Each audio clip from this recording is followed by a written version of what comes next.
Hey, y'all. Good morning, everybody. Good morning to you.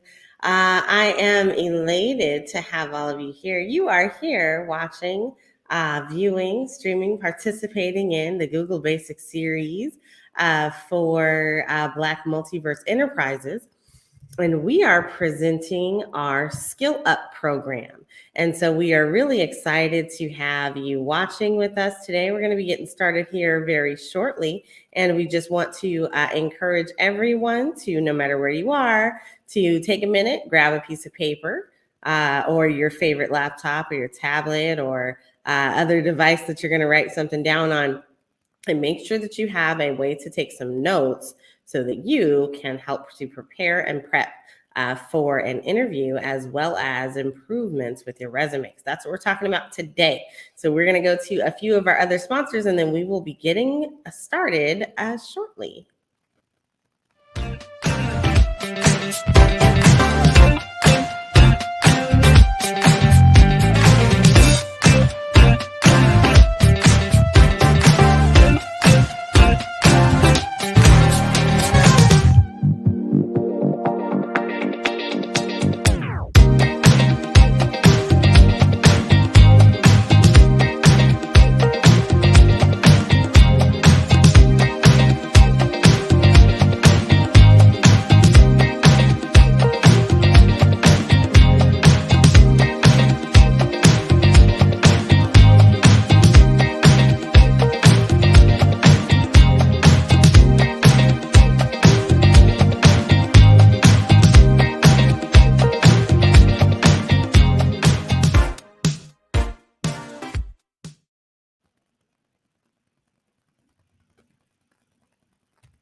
Good morning.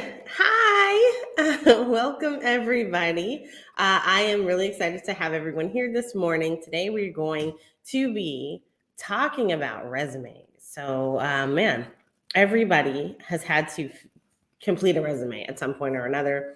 Most of us have had to do this. You may have had someone else do it for you, but you know that the process can be daunting. It can be a process that is nerve wracking for you as an individual, and trying to find the right way to do something, the right way to word something, to keep up with the algorithm so that your resume stays relevant. That is something you have to do every single time that you iterate in a job or a position, that you're moving up or you're moving beyond.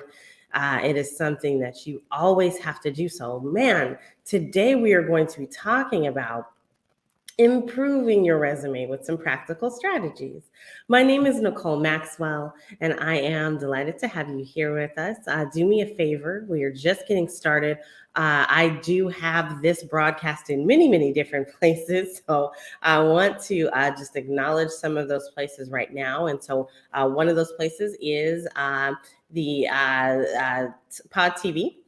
We are also broadcasting on the Black Business Network, as well as on Black Multiverse TV and Blackverse TV. So hello to all of those different communities out there. So if you're watching us on Hulu, on Roku, on Pod TV, if you're watching on LinkedIn or YouTube, please do me a favor.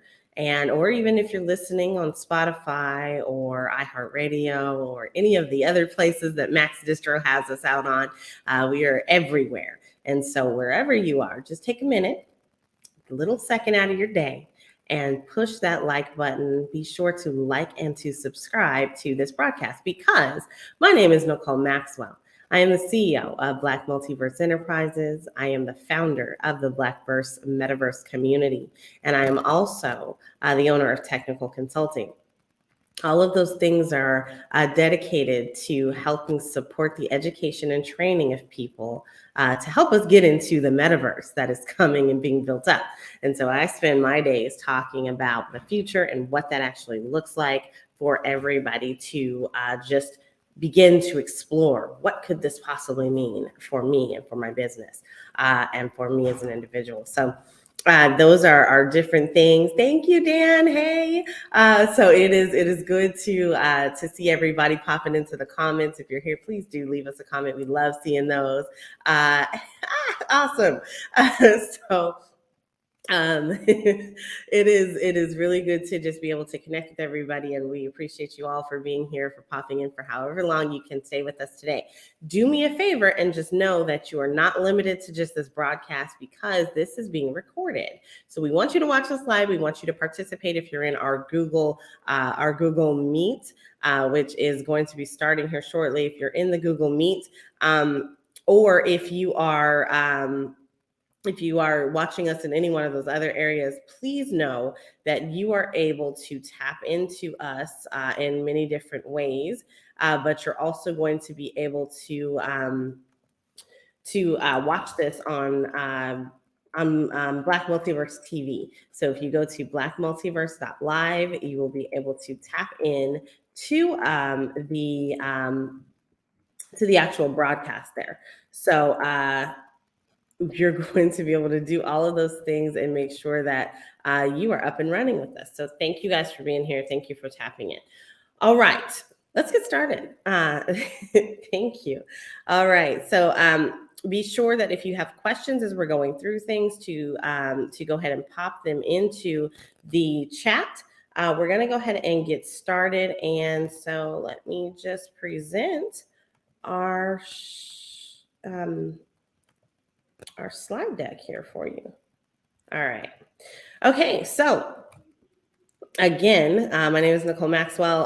Black Multiverse is a proud gold level, high impact partner with Grow with Google. And so we have partnered up with Google to bring education to the community. This is what we are calling a skill up program. Ever since the end of September, we have been providing different sessions every Tuesday and every Thursday from 10 a.m. to noon. And we carve out this time to allow people to join us in a variety of different ways, as well as to be able to tap into the training and just get, kind of either a refresher or some new information that they may not have known before. And so in all of those different things, we are definitely excited to have everyone here as well. So with that being said, I'm sorry, I'm trying to get our Discord started. All right. So all right, with that being said, let's go ahead and get through this. All right, so today we're going to be talking about how to improve your resume strategies and turn them into practical strategies that are winning. So let's talk about what we're going to go over today. So first of all, we're going to have a quick glance at our resume and evaluations. How does that process actually work? So ATS is called the Applicant Tracking System. It's usually that kind of first, it's really a parsing engine, but it takes your resume and it looks at that resume and helps to decide whether or not you're a viable candidate and if you should be sent on to an actual human resources manager to review. From there, you're going to learn some interesting strategies to help you improve your resume. And of course, we're going to give you some resources. All right. So we're going to dive into 4 strategies that help you make your resume better. That's going to be everything from professional formatting to highlighting your skills and your accomplishments, and then being able to cite specific examples and some measurable details, things that you're going to be able to do to tailor your resume to your job search without going crazy, right? For each strategy, we're going to practice editing a resume. So I'm going to share some digital tips that'll help you to make your resume writing a bit easier, right? At the outset of this session, you're going to be ready to create your own resume or possibly even apply these resume strategies to an existing resume, right? So you're going to be able to go, right? That's what we want. All right, so think about it. How much time do you take thinking about what an employer sees on your resume? When you think about the purpose of a resume, how much time do you think your employer is going to be spending looking at it? Some experts say 5 minutes, others say 10 minutes, some say 30 minutes, but that's because you're on this side of it. So you know that you've taken this time and you've created this resume and you assume that people are going to read it. But guess what? Most recruiters and most employers spend 6 to 10 seconds, not minutes, looking at your resume. The goal of a resume is to showcase your skills and your accomplishments that you have. It's to make your employer want to give you a call, right? Like we all want to get that interview. You want to convince them that you're a good fit for the job, something that you're applying for. And you don't need to know everything that they don't need to know, everything that you've ever done in life, right? But they do need to know that you can accomplish what they need you to accomplish. So I am in a great position right now.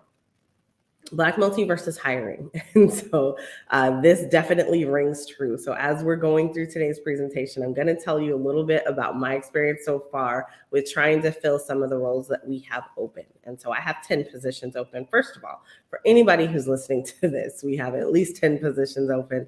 We're going to have even more at the beginning of the year. So I am hiring. And I will tell you that 10-second rule, it's the real deal. First of all, you took time to apply, but so did everybody else.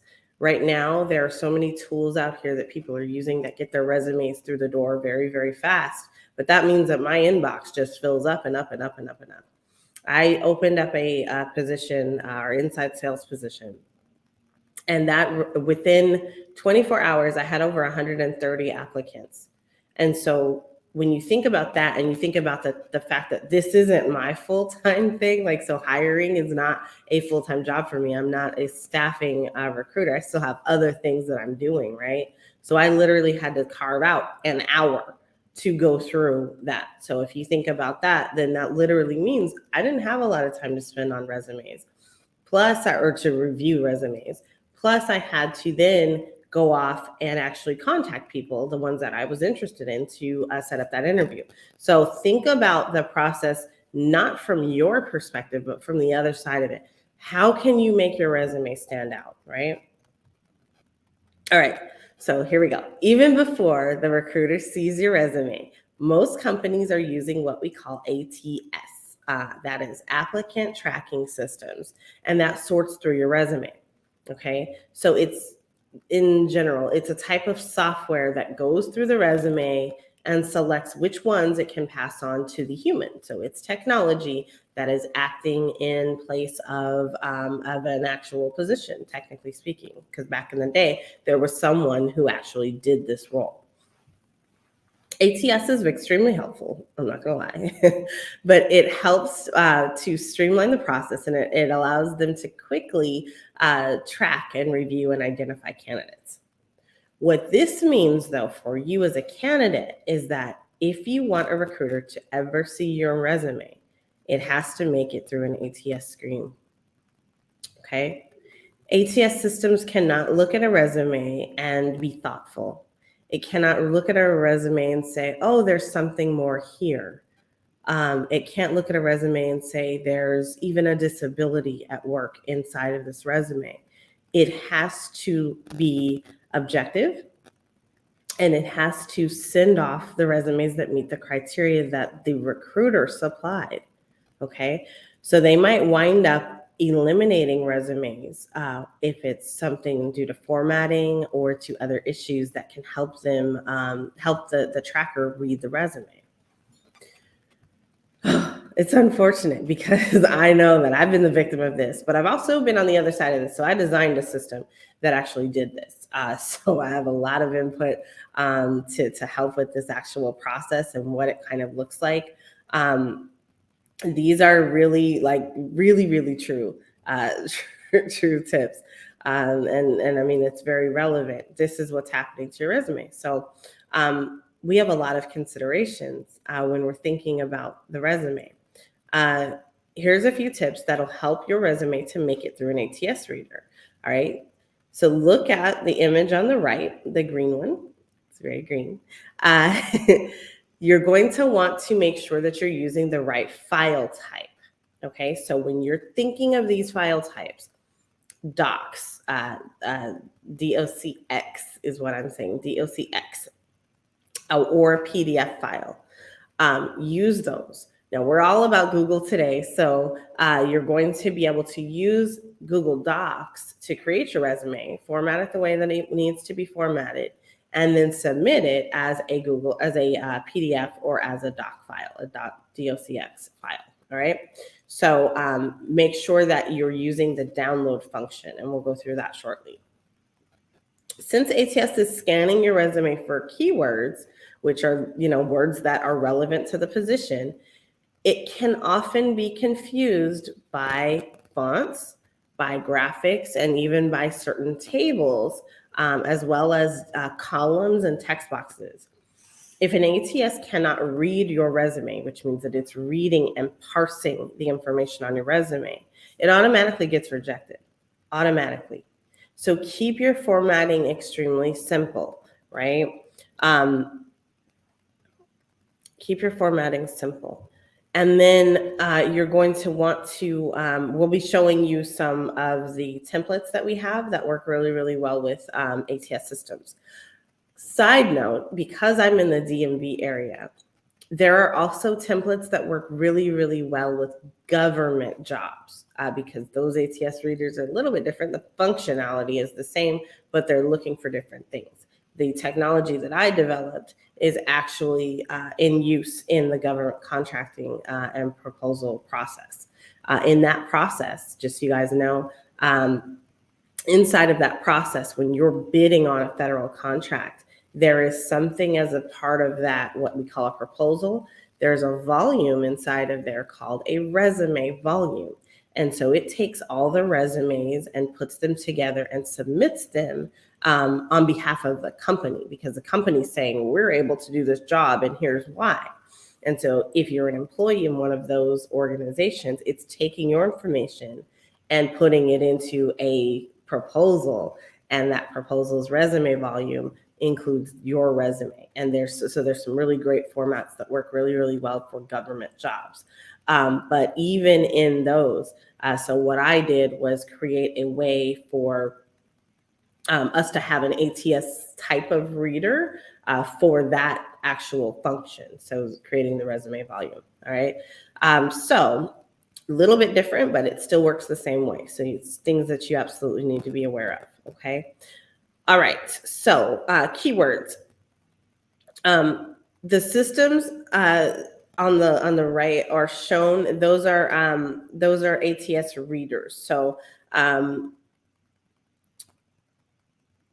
the system shows ATS or job listings, so your keywords, I'm sorry.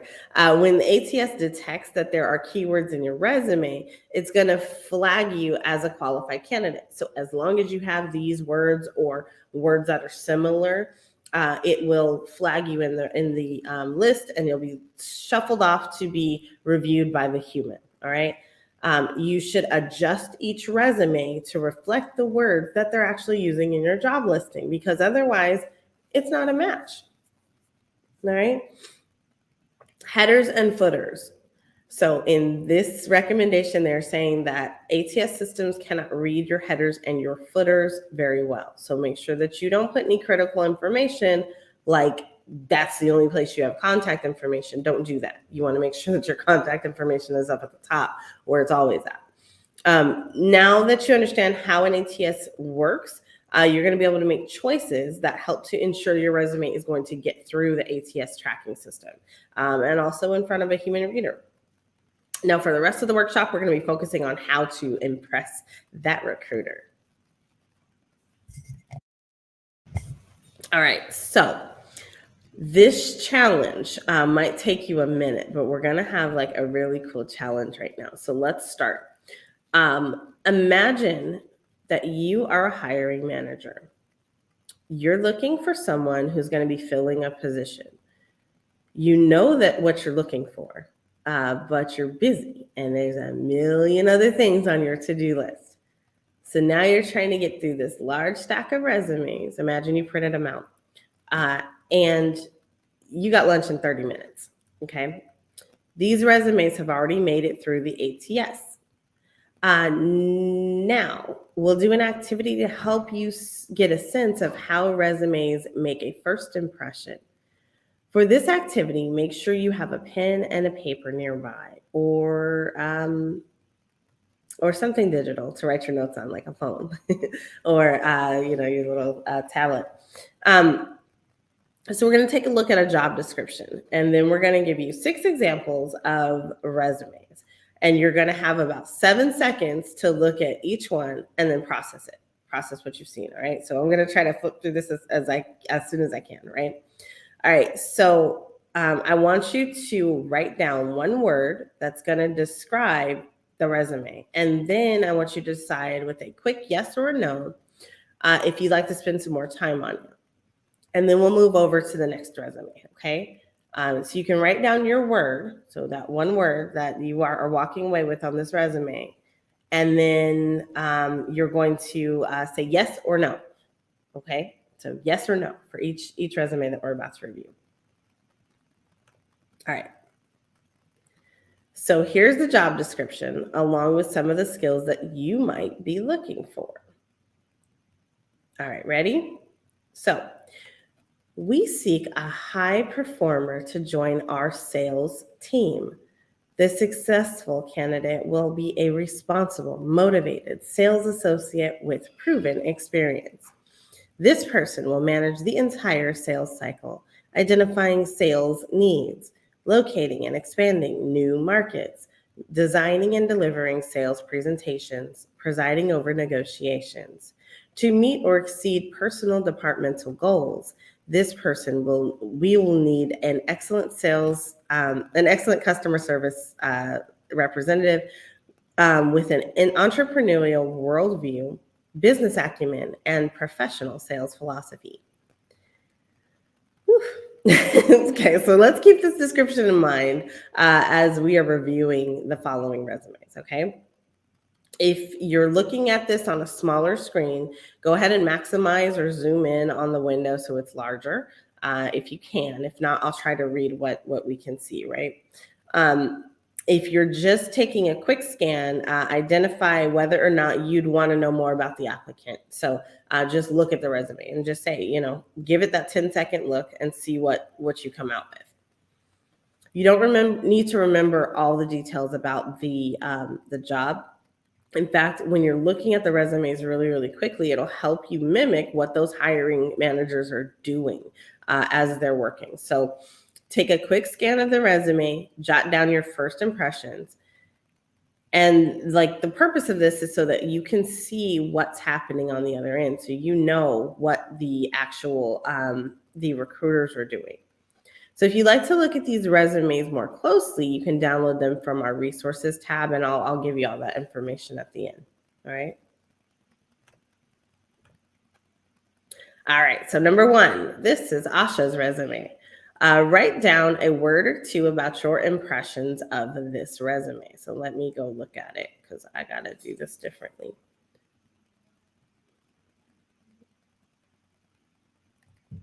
Okay. All right. So that's going to be 10 seconds. All right. Next, we have Adam's resume. Write down your quick impression of Adam's resume and what you're walking away with when you think about Adam.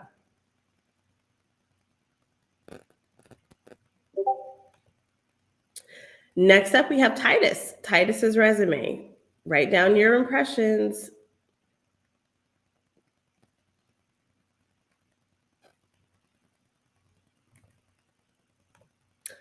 All right. Next up, we have Jason.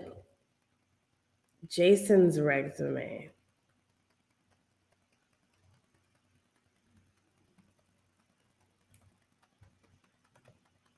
And Liana. Liana.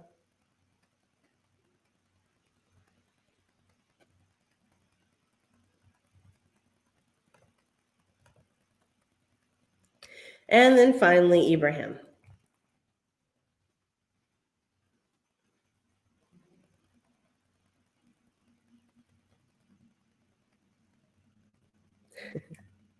All right. Okay. So let's move on. Now that you had a second to do that, that's literally what happens, right? Like the resume loads and then you have a second to review it. You either get to check yes or no, and then you move on. All right, so let's talk about strategies. All right, so now while there's no one way to write a resume, and Lord knows we know that, there are many different resume styles and formats that might be appropriate, more appropriate than the other for the job that you're actually applying for. Today, we're going to be focusing on 4 key things that'll help you to strengthen your resume. First of all, we're going to choose a professional format. Then we're going to highlight your skills and your accomplishments.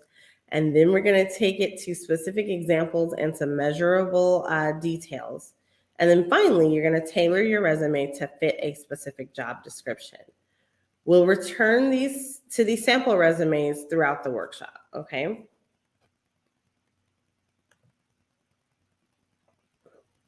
Let's go with a professional format. All right, the format that you're going to be choosing for your resume it'll vary depending on the type of resume that you're applying for. A traditional resume, like Akasha's resume on the left, has a standard white background and a classic font and organizational structure.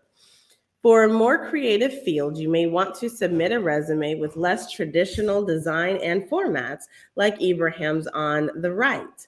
The resume uses more colors overall and has a unique organizational structure, including career details and 2 separate columns.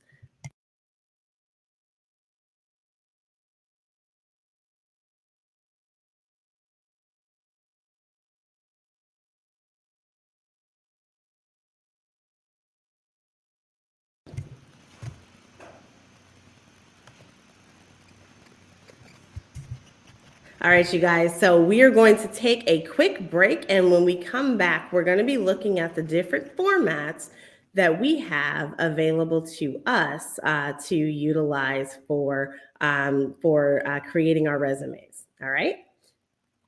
Stay tuned.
All right.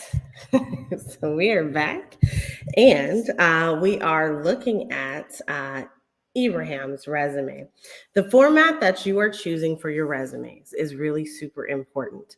The resume that you are going to submit needs to be customized or tailored a little bit to the job that you're applying for.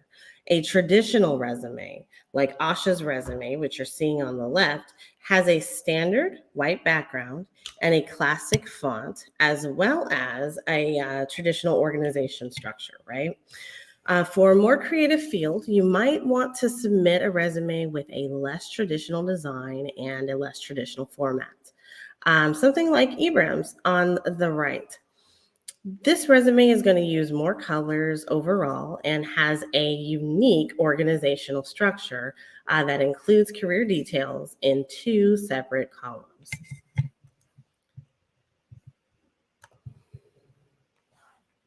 As you saw in the quick glance activity, there are many, many different ways to create and write a resume, and none of them are incorrect.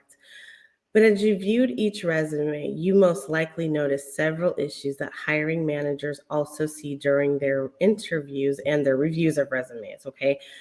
Things that can distract from your resume getting seen or being moved on to the actual interviewer. One of the most important things that you're going to need to remember is that your resume should be professional, organized, and easy to read. That's really important. Please, just talking from experience, that is super important. Having a well-designed resume that is free of errors is extremely important in making sure that you have a good first impression, and that if a hiring manager is only going to be able to spend a few seconds on each resume, that they are able to select yours and give it a second look. You don't want them to be thrown off or to get a bad impression just because of formatting or spelling errors.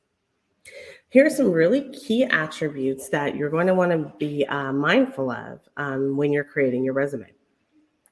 So first of all, be sure to include wide margins. Wide margins with a lot of white space. The white space is the space that's on the page that isn't going to be filled with text or graphics.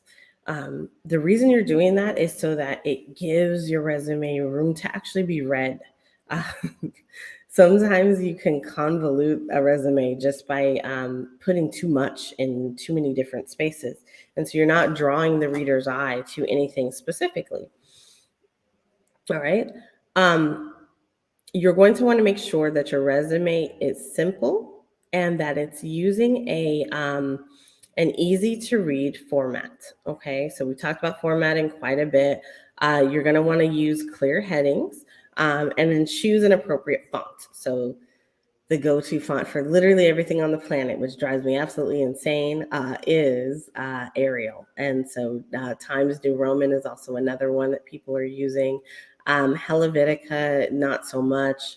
And then, you have a lot of these other fonts that are becoming more widely acceptable, like Open Sans, and some of the other sans types of formats. But you want to make sure that it's something that's readable. Try to avoid things that are like curly cues or in the scripts, in the TypeScript type of scripts. All right. So the image on the right shows Asha's resume. It's professionally formatted with clear headings and a plain font and very wide margins. So you can see where your eye is drawn to. There's a pop of color, and it makes it really easy to review her resume and say, oh, okay, well, at least she knows how to create a resume. And so that's one thing that I also look for is when I'm looking at a resume, if I'm putting this person in a position where they're going to be actually watching, or I'm sorry, creating documents for me. Why would I go with somebody who does not create a document that stands out, and that document is the one thing that they're walking in the door with that gets me to notice them? So those are the kind of things that I look for because it correlates to me, to the individual behind the scenes. So be mindful of that, especially when you're using someone else and their style to create your own resume. All right, so now we're going to look at Jason's resume. This resume is packed full of information, and not all of it is relevant to his position. Okay, so this position is the only one as a recruiter, as an interviewer, as the CEO of a company that I care about. I am trying to hire for my company. And some of this other stuff that you did, like for other interviewers, that's going to be great. Like, don't get me wrong. There's people who really, really are interested in the stuff you did 40 years ago. But we need relevant information. We need to know you can do the job. And we need to know that you have kind of the ability to consolidate, especially when that's going to be your job. So if you're looking at more of a technical type of job, and maybe you have less experience in the workforce, then you're going to need to fluff up your resume a little bit to make it relevant to be seen, and not be solely judged on the fact that you are out of high school, right? So just out of high school. All right. So each of you is multi-talented. We all have a whole bunch of different experiences and interests. And so that's kind of what I was saying. You certainly could add it to your resume. It certainly could flavor what you're doing. But it's more important to only include details that are going to be relevant to the position you're applying for. It's not necessary to include additional links to social media profiles or websites, with some exceptions. So if you're applying for a social media manager role, they kind of want to know that you know how to do social media. If you are a designer or a writer or an artist or something that involves you being an influencer, and that is the way that it correlates to the job, then those social media links will need to be added. I want to give you a note of caution, though, because once you give someone your social media link, you're inviting them to actually go check it out. So if that social media link is full of bikini pictures or in not so good lights, you might not want them out there. You may want that to be something they're discovering on their own, if at all, right? So maybe keep it private. The most notable challenge with your resume is how difficult it can be to read it. Too much information crowds it, too little information gets you kicked out the door. So you have to find a really good balance to writing your resume and what you're going to be presenting to any given position.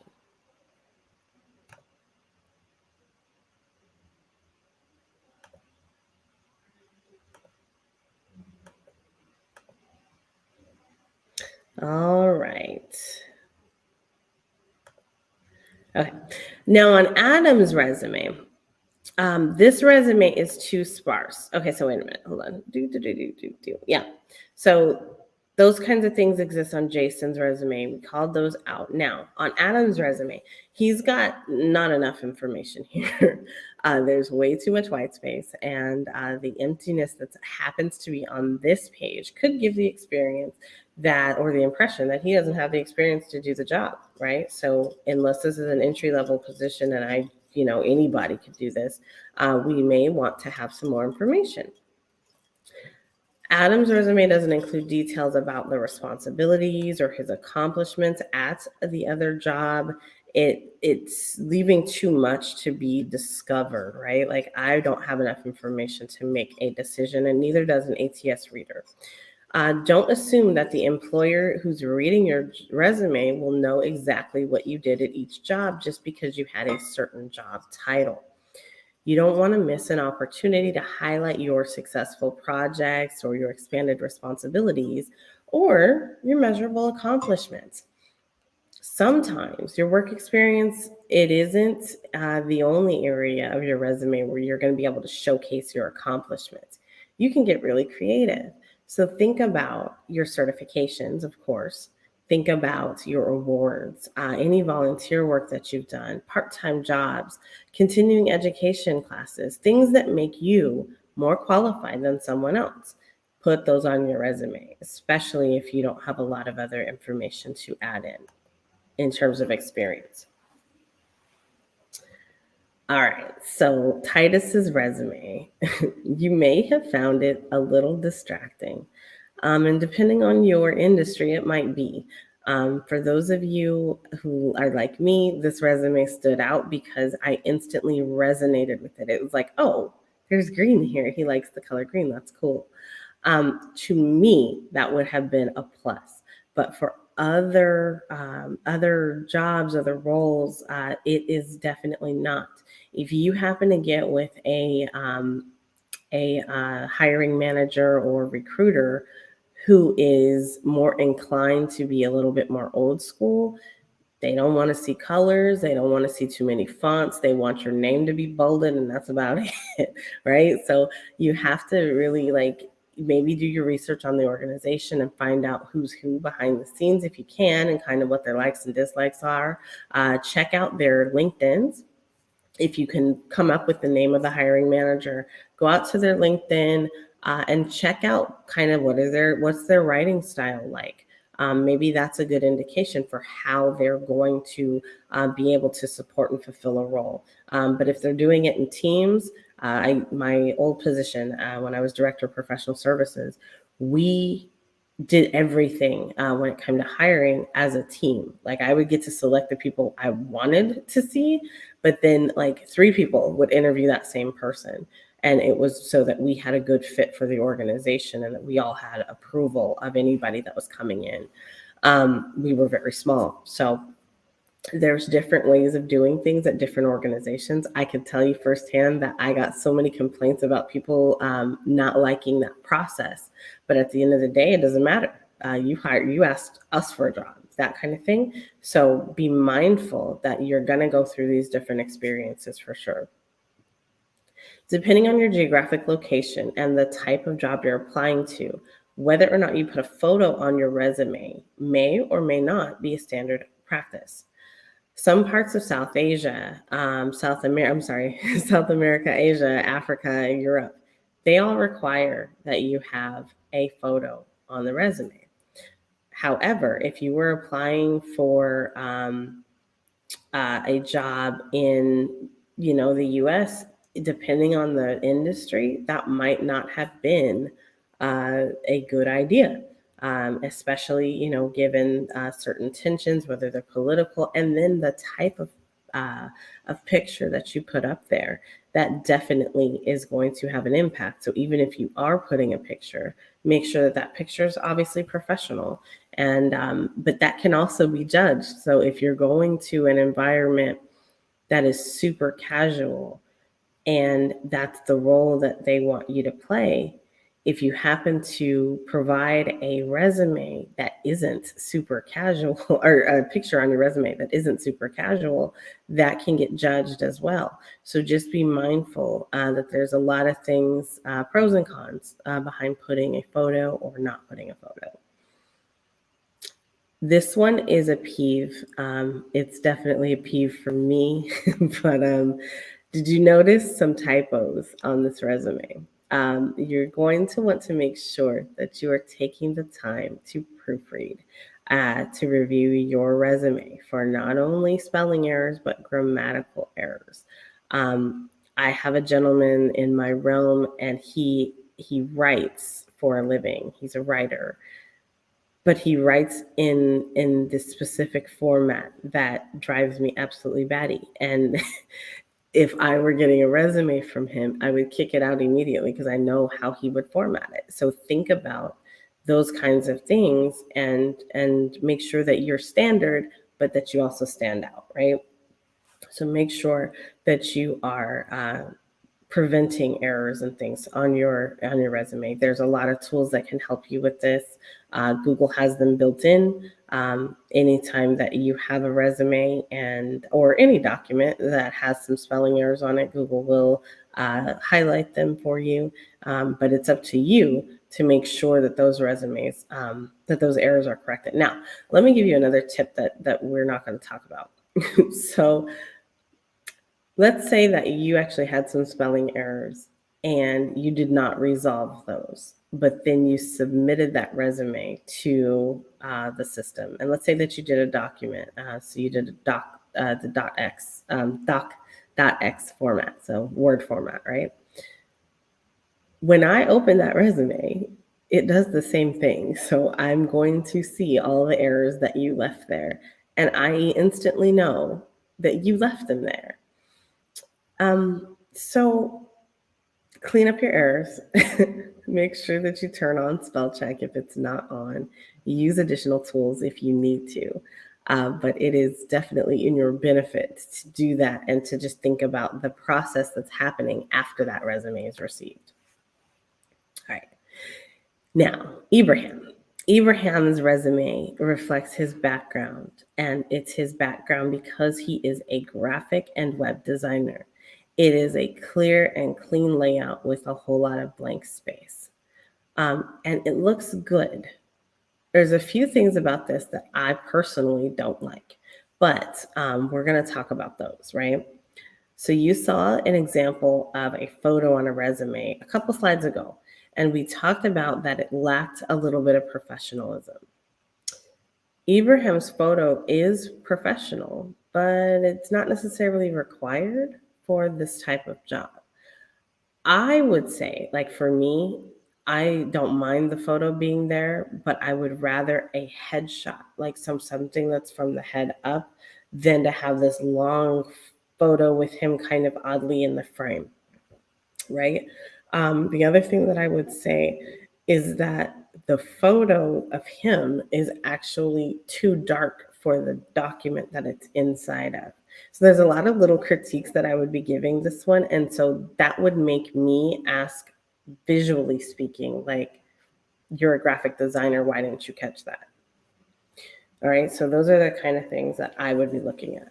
Now, while Ibrahim's resume is super easy to read, there's some obvious typos and errors. So it seems that this is a pre-formatted template that he created his resume from. except he forgot to go back and fill it in. So, there are great resume templates out there. Google has some. We'll go through those in a minute.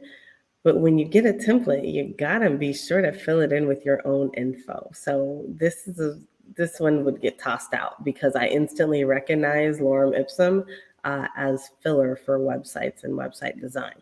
Now, he might have thought that this was a good way to show that he knows how to fill in text. Maybe that's what this was. I don't know. But when I see it, I see somebody who cheated and, he used somebody else's template to get him going and forgot to fill it out. So that's a couple of different ways to look at what I'm seeing that I'm just making judgments on and have a real idea of what happened. But this is how the resume process goes and the resume review process. All right. Make sure that you are double and triple checking your resume for any errors. Better still, get a friend to review your resume. Sometimes it can be an interesting time when other people review your resume, but they can help you to make it better. So make that happen. All right, so designing your resume might be a little bit intimidating. You may not have design skills like Abraham, or perhaps you don't feel like you're comfortable in formatting these digital documents yet. Well, fortunately for you, you don't need design skills to create a professional resume. You can choose from any number of pre-built Google resume templates that have already been done for you. These templates are like a pattern that you can use as a guide. And so if you've been here in our other courses, you know that. They provide some decent elements and some formatting that you can use as a starting point for your projects. They help you to keep your font sizes and your styles all consistent throughout your documentation. Google Docs provides free professional resume templates to help get you started. The layout, the fonts, and the colors are different for each template, but they all contain the same basic info that you're going to need for a resume. That includes your contact information, your skills, your experience, your education, as well as accomplishments or projects that you've completed. After you select the template, you can customize that document from there. Okay? So to access the templates, make sure you're signed into your Google account and then go to drive.google.com. Okay? Drive.google.com. You're also going to be able to go to the upper right-hand corner and click on the app screen or the app icon, and then open up Google Drive from there. All right. All right. So once we're in the Drive, so you've logged in and you're here. So just quick tip, if you're watching this, you're going to be able to pause. If you're with us live, you're not able to pause, but that's okay.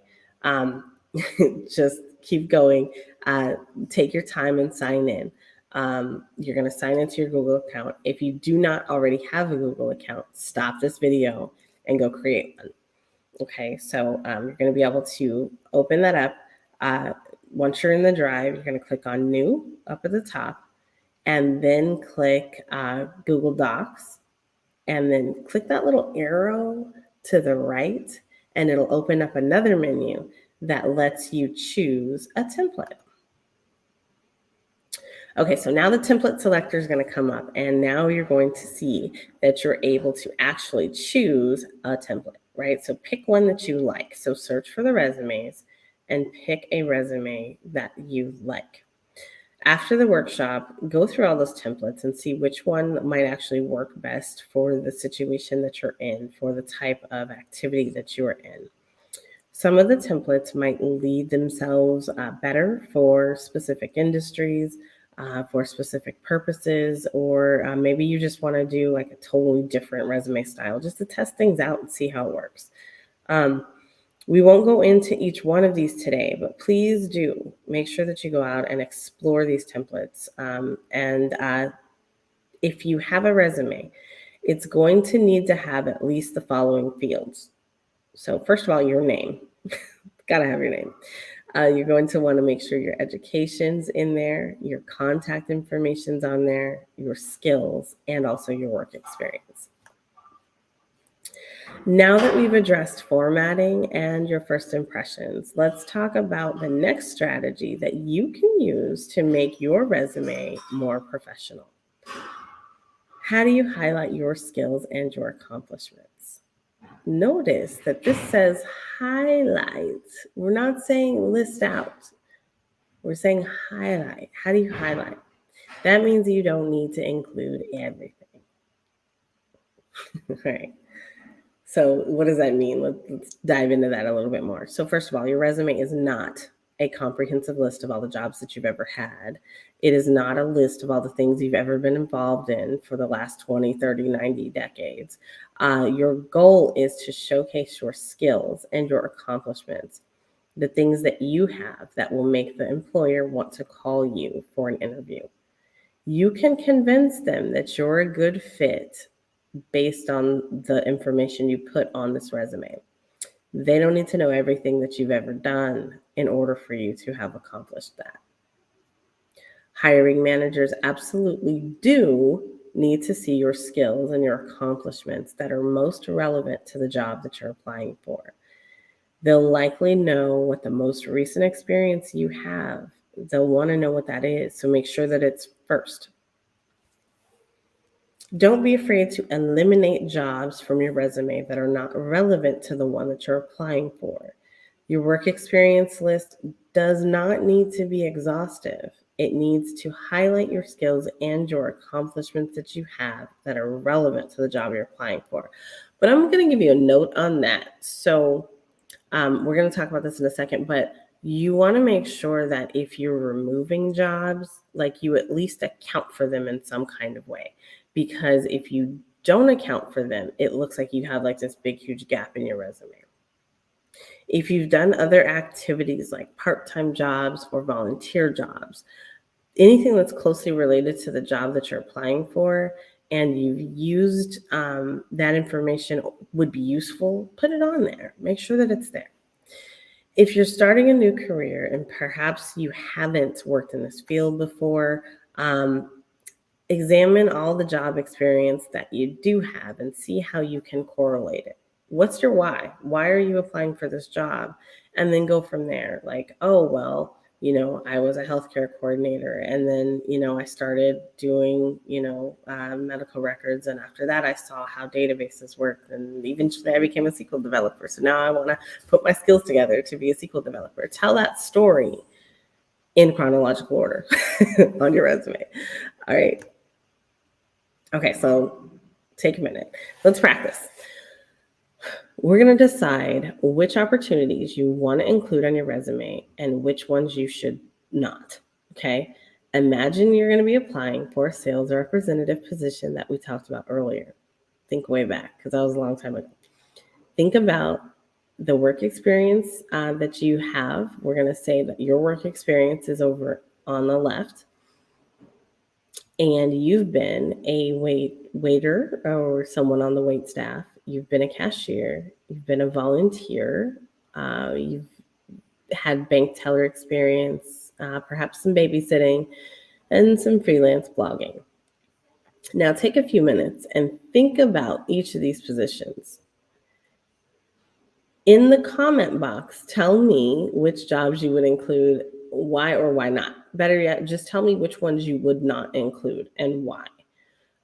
If you are working, it might be helpful to consider which special projects or measurable details you might include from those positions to show that that past experience is relevant to the job you're applying for.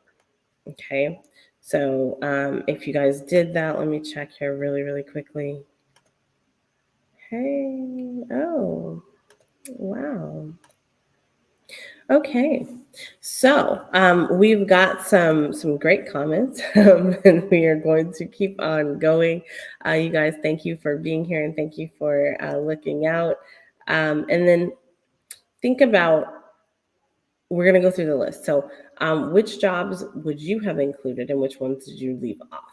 Your thoughts might be different than what's listed here, and that's all right because everybody's different. We all have different perspectives and we're all going for different job objectives.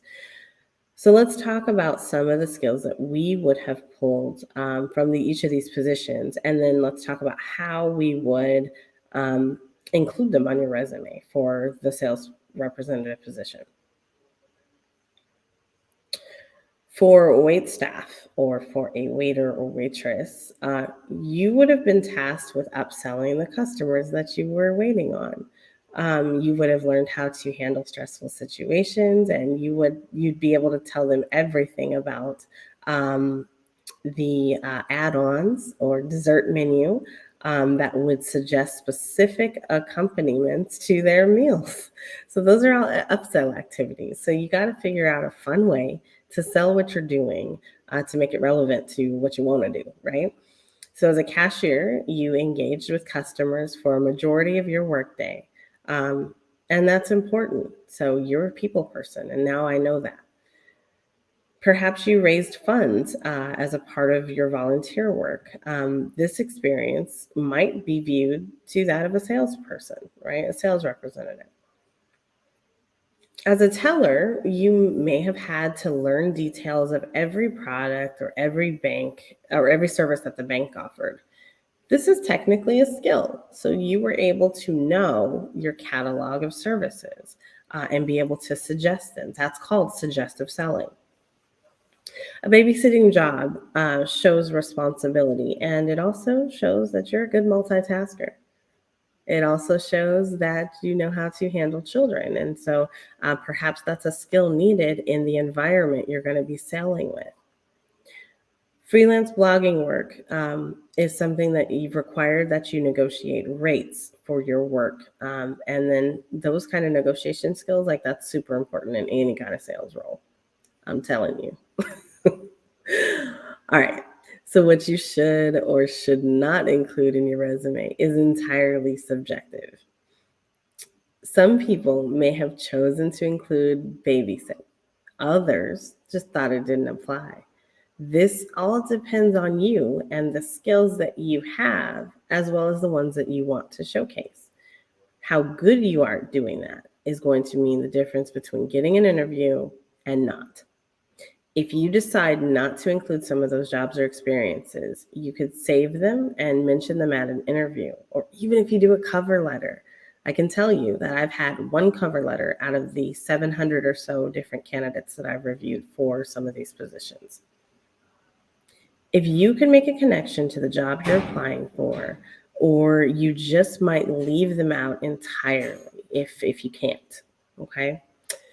The main point of this exercise is to show that you can choose to include or exclude any of them. You don't have to do either or. What is key is that you describe the position and you show the skills that you have acquired from that position that are relevant to what you want to do. Any of these can be included in that sales representative's resume. If you highlight applicable skills like responsibility, punctuality, customer service, professional attitude, and dependable attendance, you can score that interview. Any of them could have been excluded though. So if you've been in the workforce for a long time, you may not need to make transitions like that. You might have more professional work that's going to cover everything that you wanted to do. And you don't need to mention experiences like babysitting because you've got the professional background to back it up. All right, so what about gaps? Let's talk about gaps in your resume. So it happens, right?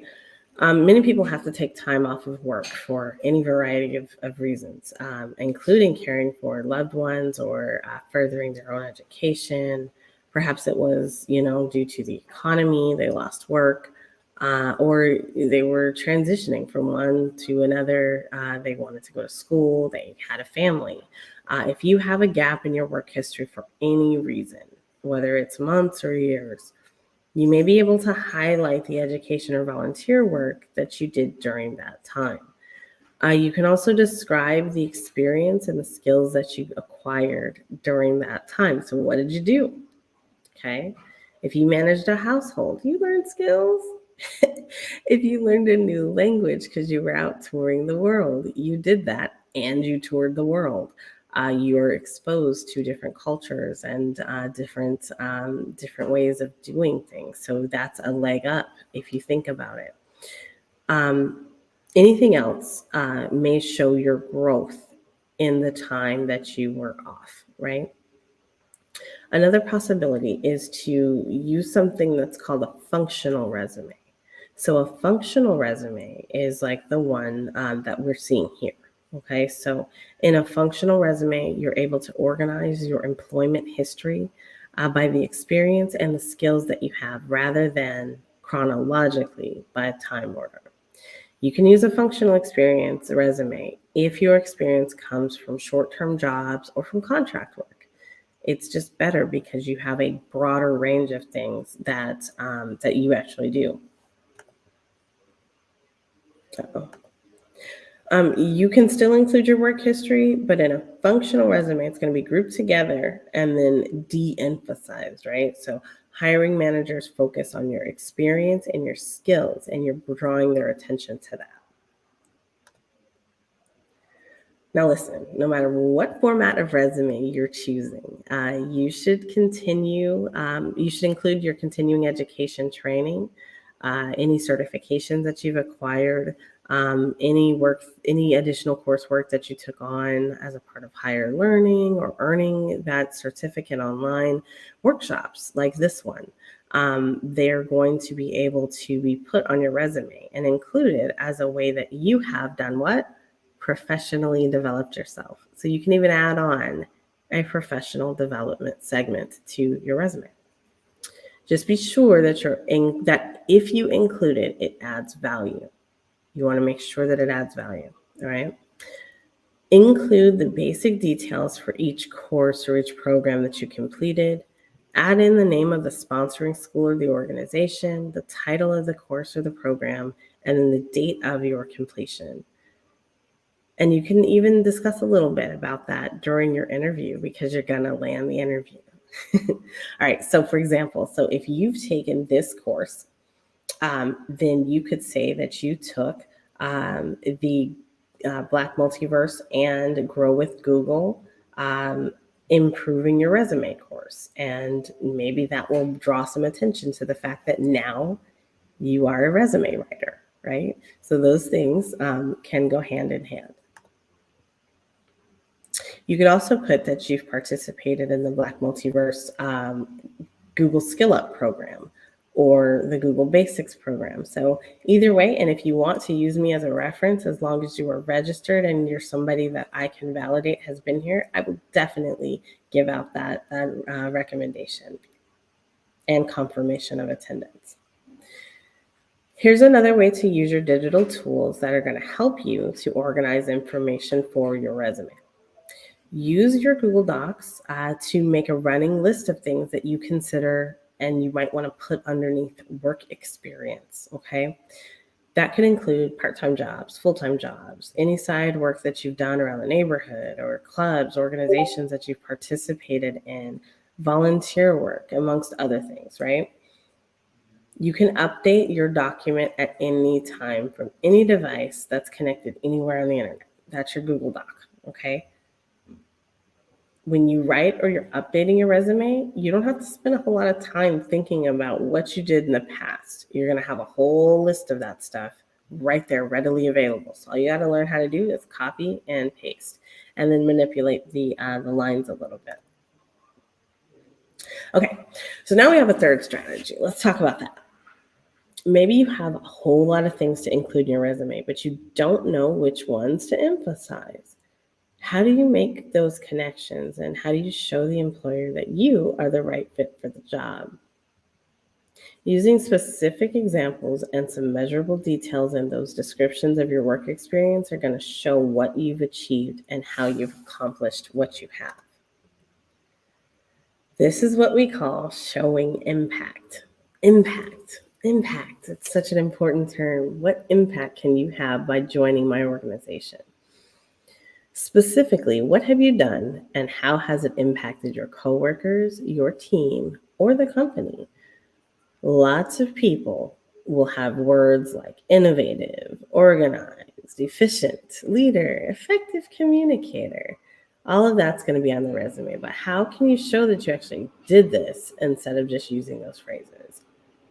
So, one way is for you to use some specific examples from your previous experience. Describe specific projects that you worked on. Think about improvements that you made. Did you develop some processes or did you attain some goals that were set? Were you awarded any kind of accolades? So, describe the quality of the work that you've done in the past. Show how it relates to how you could improve for the next employer at your new job. Okay, so those are specific examples. Now we have measurable details.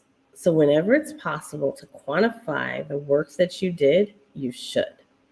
For example, you may say that I increased sales. Okay, well, so what does that mean? Did you increase sales from one widget to two widgets per month? Or did you increase one widget to 1 million widgets? Show the numbers whenever it's possible. So I can truly say I have completed over 400 end-to-end implementations as an implementation consultant. And so that is a history of things that I have collected and acquired throughout my work life. And so I know that for a fact. And so you'll see it, and I put that everywhere. I make sure that my information corresponds. There is also a great way to add any awards or recognitions that you may have received. So make sure that you're putting that there.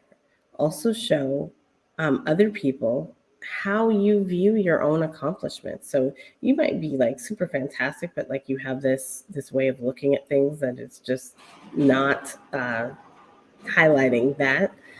So the way that you state what you've done shows people your outlook. Okay, so let's put this into practice. We're going to do another challenge. I'm going to show you some examples of work experience. And these are things you might include on your resume. And for each one, I want you to think about it, okay? Think about each of these descriptions. How much do they make you stand out? And how could you phrase them differently? Do they make sense? Are they more tangible? Do they use specific examples? And are they measuring your details? Once you look at them, try to rewrite it and use at least one of these descriptions on a piece of paper or in your digital documents. It's okay to make up some examples if you don't have really good ones, okay? So give yourself a minute or two and test it out. So instead of saying, for team lead of a big box store from 2017 to 2019, this person bulleted out, they managed a team, they trained new employees, they ran meetings effectively, and they set more than sales targets. Or they sold more than sales targets. So how could you rephrase that and make yourself stand out? Think about that.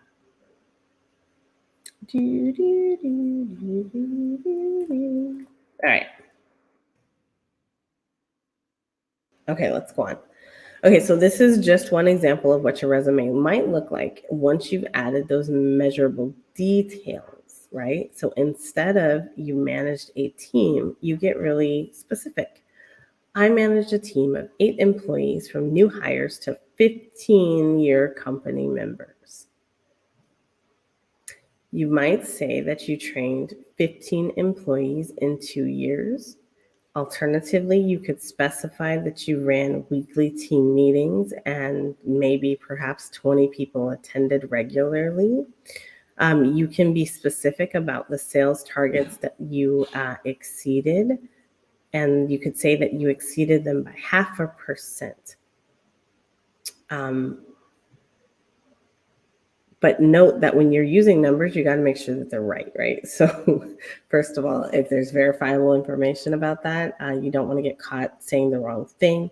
And then also you need to know that if you're going to say something like, I exceeded my goal by 0.5%, know that that's very different than saying you exceeded it by 20%, right? Which one's better? All right, adding specific examples and measurable details gives your employers an idea of just how valuable you are as an employee. Using numbers like this whenever is possible will help to fully showcase your accomplishments. It also makes me think, and just thinking about, kind of the resumes that I've had to review here lately, it helps me to know that you know how to phrase things and you know how to put the company's best foot forward, because you're doing it for yourself, right? All right, let's try one more example. This time, this is volunteer experience. So, how can we take these specific statements and make them a little bit more measurable, and make them something that stands out a little bit more with better detail? So instead of saying that we served meals to shelter residents and that we organized holiday events, we could say that we served meals to over 200 shelter residents every other week for 6 months, and that we worked with the director to coordinate the holiday party, as well as obtained more than $2,000 to fund the party, etc. So, like, those are ways that you can get like really, really specific and provide an extra level of detail and information to help someone make a decision about you. Just another side note on this, because we're not going to go over it. When I'm looking at this kind of stuff, I also have my big picture in mind. So I am the CEO of a company. I'm looking for people to help me build out what I'm building, right? And so that's what my staff is going to be. They're people who are helping me to build and expand the vision. When I'm thinking about or I'm reviewing resumes for a specific position, if I see something that jumps off the page at me as a good fit for something else, I schedule that person for an interview, because they may come in to this position that I have open right now, but in my mind, I've already got them into another position where they're fulfilling a need that I know I have in the organization, but maybe I'm not to that point in my roadmap, or maybe I'm just not. I'm kind of testing it out, there's all sorts of different ways that this can go right for you if you do this the right way. All right, so let's look at transferable skills. Well, what does that mean? All my skills are transferable. They go with me, right? No. Uh, you can apply some specific examples and measurable details to a resume if you're shifting your career path within your industry, right? So if you're starting something totally new, which so many people are doing, you're pivoting. That's what we call transferable skills. So what skills can you take with you that are relevant to what you're doing and where you've come from, right? Organization and communication and problem solving. These are all skills that are going to be necessary in pretty much everything you do. In your resume, you can make a case that even if you haven't worked in the industry before, you may have already developed these skills. And so you're not somebody that's coming in at the entry level point, even though you're just switching gears to this industry. So let's say that you decide to pursue a career in IT. So you're a support technician, right? We got positions for that too. So you're a support technician. Maybe you have experience working in a service industry for a beauty salon. Well, wait a minute. IT and beauty salon, that ain't the same thing. Or is it? Think about the skills that you've used in your job that you can include in your resume to show that you have some qualifications despite having no IT experience at all. You had to manage your daily tasks, which show that you can plan and you can organize a schedule. You dealt with customers all day long who had different needs. So both were actively listening and actively multitasking in your skill sets. You had to do that, right?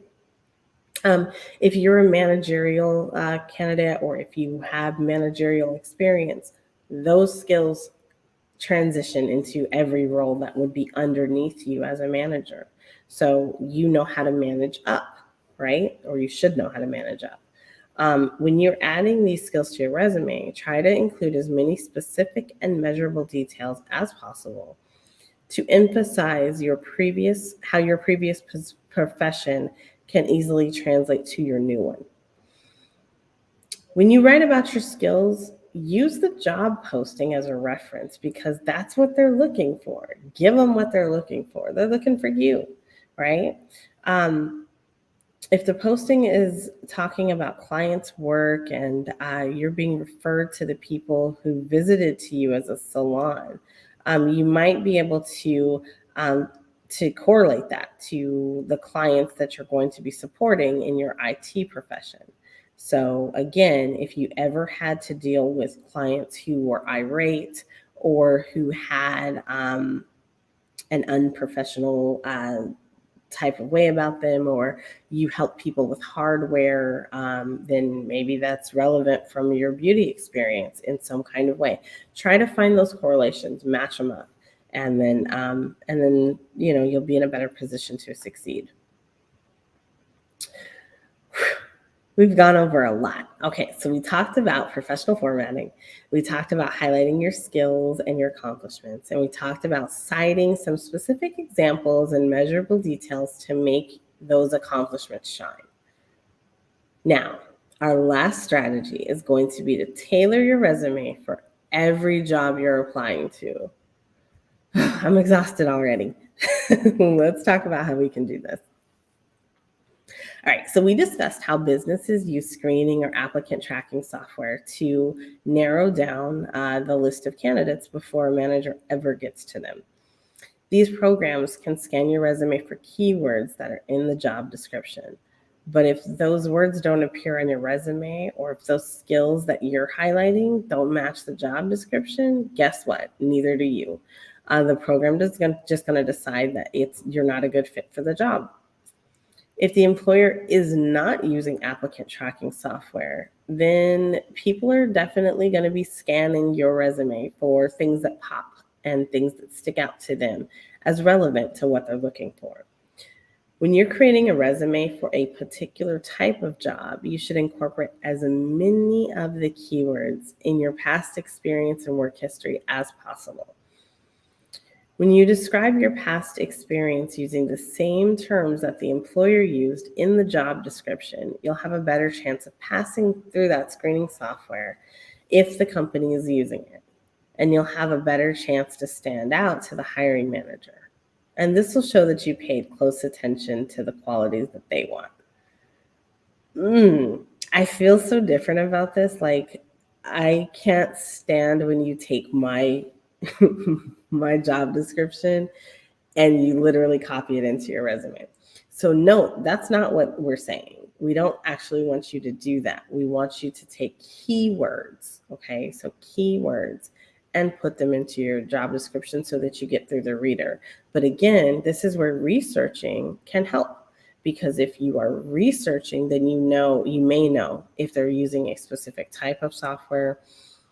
If you're a technical person, you might even come to understand what that type of software is looking for.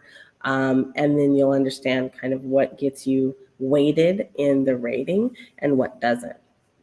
There's no way you're going to be able to pinpoint this all the way around, but you can definitely get yourself in the door. All right, pay close attention to action verbs that are used in the job description. What are you actually going to be doing if you get the job? So make sure you actually want the job, first of all, before you apply for it, because, it's definitely a thing and you may be able to get a job, but you might not want to have it. And then you're just wasting your time and you're wasting everybody else's time too. So you don't want to do that. So make sure that you're able that you want the job first. All right. So look at the characteristics that are here. What stands out to you in this job description? Think about the words that you would select to be noted as a potential candidate for this job.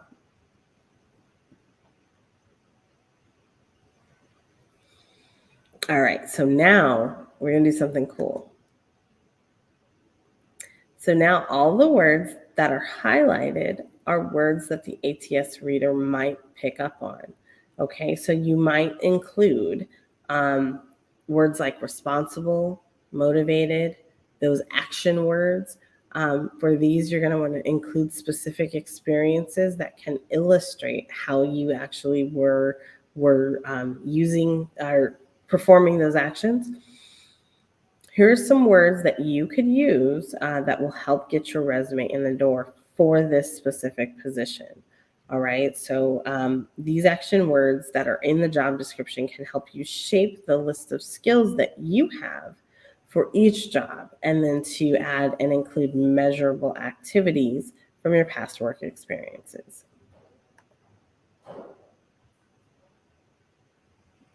All right, so that was it. So let's review. Today we were talking about how to improve your resume with some practical strategies and how to use some input from Google to help you shape your resume and to help you shape your job search. Let's review those strategies. All right, so number one, you're going to want to choose a professional format for your resume. You're looking for balance, and you're looking for a template. If you are using a template, you're looking for a template that is not going to get your resume kicked out. You're going to want something that has good formatting. You're going to want something that has good formatting. You're going to want something that is easy to read and has enough white space to allow your words to be seen and your resume to actually stand out. You're going to want to highlight your skills and your experience. Include only your most relevant and your recent experiences. Cite specific examples with measurable details. Clearly and completely explain your achievements and your skills rather than just mentioning them, okay? Finally, you want to tailor your resume to the job that you want. Use words from the job description to help impress your screening programs and your future employers. You can use these strategies as a checklist for revising your own resume, okay? Take a few minutes to think about what strategies seem the most useful to you. There's a whole bunch of other digital tools that'll help you with your job application process. We've reviewed resume templates. They can help lighten the load when it comes to developing and designing a professional looking resume. We also mentioned things like Google Docs to help you keep a record of your experiences. In previous sessions, we talked about using Google Sheets to help you track and actually go through your to track all the different activities that you do during the actual resume cycle and to keep track of where you are in the application process. And so that is called Google Sheets.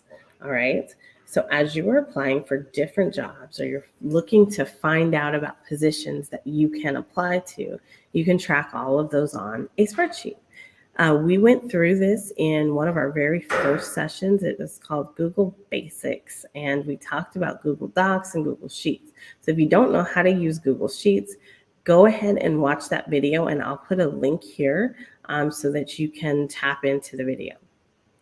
As you're applying for different jobs, you can use the spreadsheet that's similar to this one to help you to see different variations of the resume that you submitted, and then also where you are in the application process. So haven't started, submitted. You can also put things like scheduled an interview or sent a thank you note.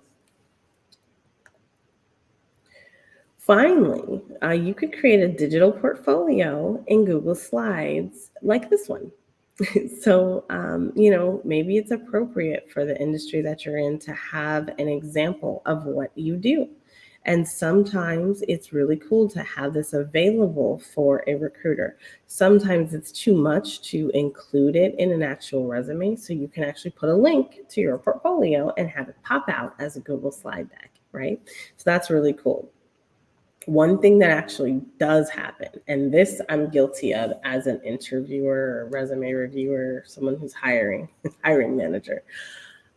One thing that I do that I probably shouldn't is if I cannot read your resume. So a lot of times, there's websites like Indeed. And if you have a resume and on Indeed, on the back end of Indeed, we can't see that resume. I do not download anything to my computer that I don't trust. And so I don't trust resumes that are out there in that format. So if your resume isn't in a typical format, like a PDF or a doc, the Indeed reader cannot read it. And so it forces you to download it. I don't download those. So that means that candidate does not get reviewed because I have no way of seeing what their actual resume is. So be mindful of things like that. Use the standard. Stop trying to be cool. Use the standards that are out there, especially when you're up against ATS readers and people who are cautious about the things that they're downloading. Okay. But you can always include a link to a Google Sheet, right? Or a Google Doc or something else. And then that recruiter can then decide if they want to take a deeper dive into you. One other thing that you're going to want to do is to set up a portfolio website. And you can do this anyway, but it's something that just shows who you are. And so if you have a link that they can actually go out to, those links to your portfolio can actually be added in there. And then again, that's a way to see like, oh, is this company really interested in me? They just downloaded this. And then maybe you add in a whole workflow or work routine behind the scenes that sends off a letter or follows up with them automatically. So that's a little bit more technical. You might not have time or space or bandwidth to even think about things like that, but those are options for sure. All right. Whew, we've covered a lot. So we talked about resume templates. We talked about digital tips and strategies for being more effective in your resume search. We reviewed how to move forward with some of the tips that we've given you. Now I'm going to show you what you can do next. So what's next? You're going to review the possible templates in your Google Docs. You're going to want to find one that works for you. Go ahead and update your current resume and find places that you can increase your value to your employer, add in the specific examples and then the measurable details. And then you're also going to want to create a list of experiences that you can use to tailor your resume for each one that you're sending off, okay? Now let's talk about resources as we wind down. So today's session is brought to you by Black Multiverse Enterprises, together with Grow with Google. If you enjoyed these video sessions, I encourage you to subscribe to Black Multiverse. So first of all, go out to our YouTube and you can find us at youtube.com/@BlackMultiverse and subscribe. You can also go to blackmultiverse.live and subscribe. Both of those are going to take you right on over to our YouTube page. But we do want you to also hang out with Google. So go over to youtube.com and do /grow with Google. Okay, that's going to take you to their Google site, and they publish a brand new video every Thursday, just like we do. So Black Multiverse is doing this every Tuesday and Thursday. Google publishes a new video every Thursday. So there's going to be topics from everything from how to grow your skills, how to advance and enhance your career, and then also tips and tools for your strong business. If you are looking to start a new career, so check this out. Y'all, the world is changing. Yes, Ivy Leagues are still out there, but atypical education is becoming a thing. That is the norm. So if you are looking to skill up, programs like this one are perfect for you. And we also have Google Career certifications. So not only does Black Multiverse Enterprises provide these skill up programs every Tuesday and Thursday, our employees also have the option to receive a Google Career certification. And so that is where you actually go through a specific track and you learn and obtain certification from Google, from Coursera, to actually progress in your field. The fields that are available. If you don't perhaps come to work at Black Multiverse, you can still earn a Google Career certification. Just go out to grow.google. And then go to certificates, and you'll be able to see what certificates are available. Right now, they are IT support, project management, UX design, data analytics, digital marketing and e-commerce. And if you are a member of the Black Multiverse employee team or staff, you are also eligible for IT automation with Python. So businesses can also take advantage of this. So it's not just my business that got this award. Businesses can also take advantage of this for workforce training. So if you want to skill up your employees, check it out.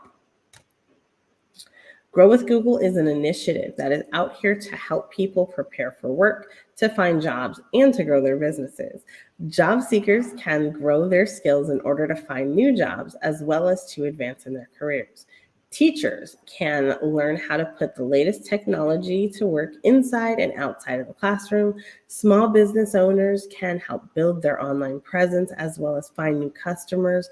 Startups can learn how to get their ideas and the exposure that they need to succeed. And developers can sharpen their skills and master new ones. If you want to learn more, go out to growwithgoogle.com.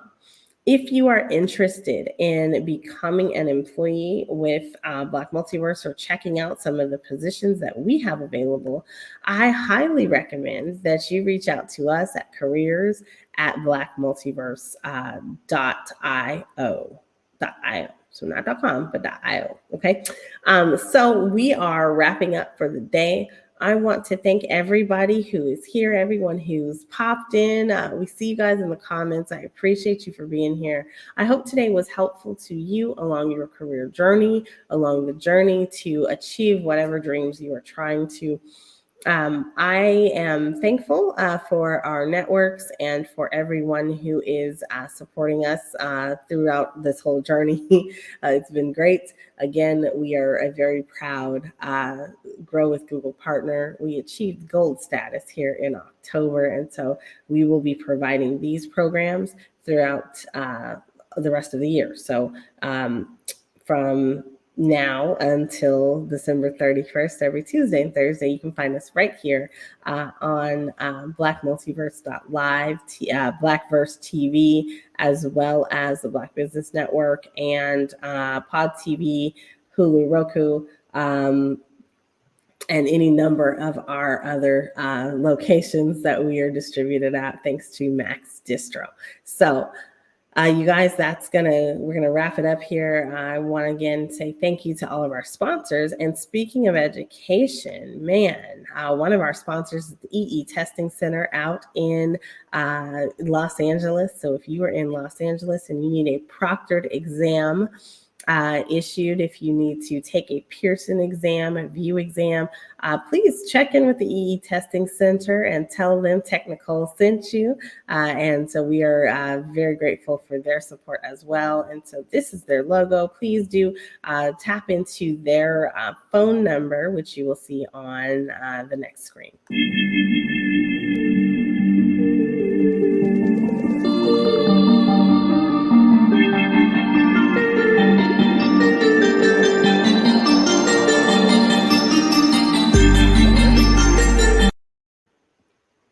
All right, you guys, man. So today has been great. I will see everyone back here on Tuesday at 10 a.m. Eastern Standard Time. I will see you once again on Clubhouse at 9:30 Eastern Standard Time.